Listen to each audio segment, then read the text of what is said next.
Well, my name is Scott Hudson. I'm an American, not Czech, but I've been in the Czech Republic for about 3 years. And I was drawn to the organization because I have a background in human rights, particularly in Latin America, and also a background in education.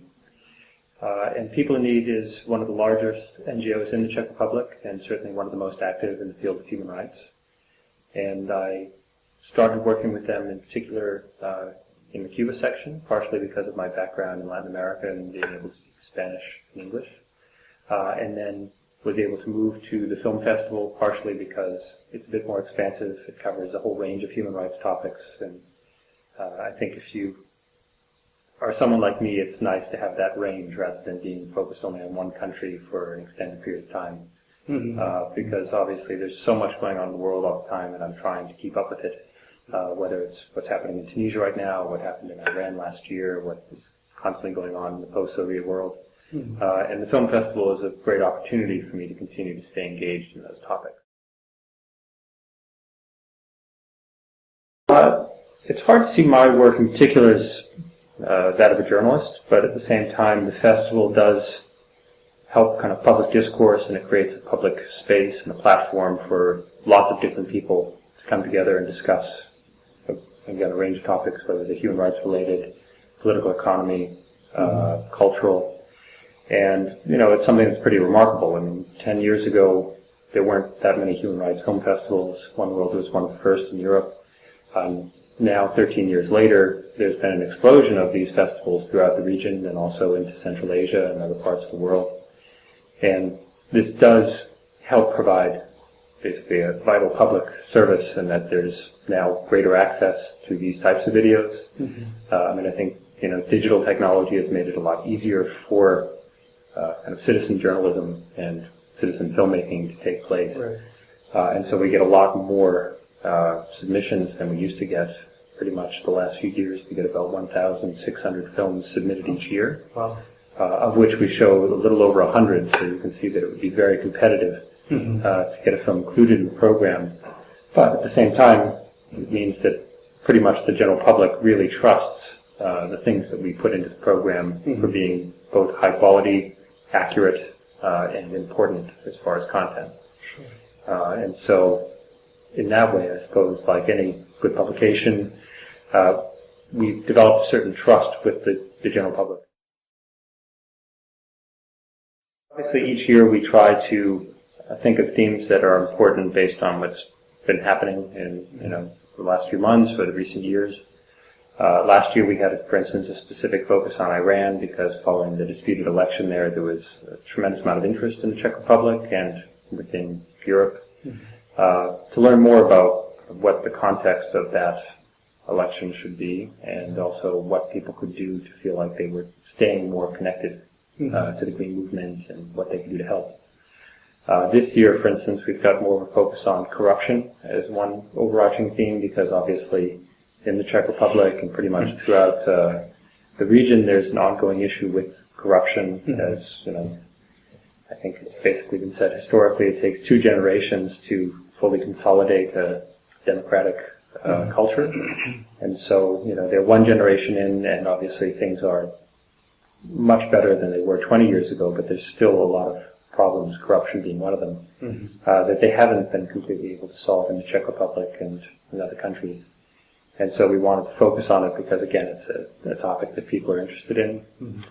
And then as an overarching theme, we have civic engagement this year, trying to show examples of people getting involved in civil society, because it's another thing that is potentially shifting here. You know, the Czech Republic has a very strong dissident culture from 20 years ago, which still resonates with, say, people over 30, you know, people into their 40s. But for the young generation that pretty much grew up post-communism, there's a worry that they don't necessarily have the same understanding or the same impulse, that they feel like they should have to act because they don't really know what it's like to be denied the liberty to travel. They have a much greater sense of opportunity for what they can do with their lives. And so there's a fear that they will not be as civically engaged maybe as people were in the past. And so we wanted to make that a focus of this year's festival. We want to attract everybody, but at the same time we know from our demographics that we get a very strong turnout, say, from people 16 to 35. But we get definitely people in all demographics. We do a special set of screenings for mothers with young children. We have a schools program that does elementary school, middle school, and high school screenings, so we get all the younger kids in there. And then this year in particular, we have a focus on kind of issues dealing with the elderly, because obviously it's another issue within Europe that there's a graying population. People know that it's happening. The population demographics in Czech Republic are destined to go down unless something changes pretty radically. And so we wanted to pull a number of documentaries that look at issues specific to people over 65. But, I mean, again, I think regardless of the themes or the overarching topic, we tend to get people that are engaged. And, I think in general, there's a very strong festival culture in the Czech Republic, but it is driven partially by young people. So there's a much greater turnout for people in that kind of 16 to 35 demographic, whether it's because they have the time or because they have the interest or because the films have maybe been presented to them through our schools program and film clubs that are in a number of high schools, so we've kind of built an audience over the last several years.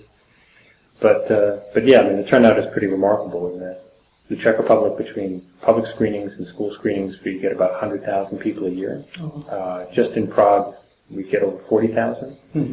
And so, we're getting a huge turnout for what most people would think is, a documentary film dealing with human rights, there must be a very limited interest. But we found that especially as the festivals developed and evolved, there's a tremendous amount of public interest. It's just a matter of reaching out to them and getting them to understand why the festival is happening.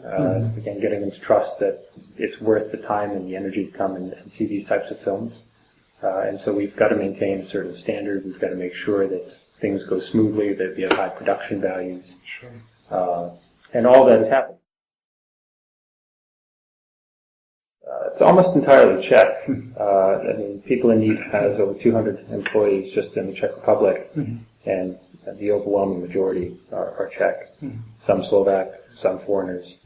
The founder of One World is actually Bosnian, but he is now working in Asia, and he was with the organization for about 15 years.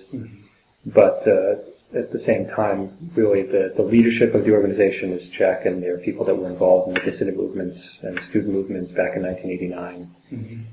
And the number of people working in an organization like People in Need is very diverse, because it's got the film festival, it's got a schools program, it's got a program dealing with marginalized people in the Czech Republic, it's got a relief and development section, it's got a human rights section. And so there's lots of different programs for people to be involved in, and some of them are perfect for people that are just out of university. Some of them are really long-term commitments, because when you're doing stuff like relief and development, you need people that have been doing it for years to really understand the funding mechanisms, that understand the reporting requirements, especially for the European Union.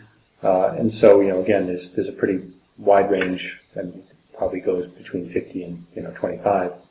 But it is quite diverse, and People in Need attracts tremendous caliber of person within the Czech Republic. I think they don't have as many internationals working here, partially because the Czech Republic can't compete with Western European or American salaries. So unless someone is already here, it would be difficult to recruit them if they're working in these fields in Western Europe or the United States, because it's apples and oranges. You can't compare those things. But their field operations, especially relief and development or sometimes human rights defense, they work with internationals, pretty extensively, whether it's in Sri Lanka or Afghanistan or Iran or Ethiopia. They've got work in about 30 different countries pretty much every given year. So.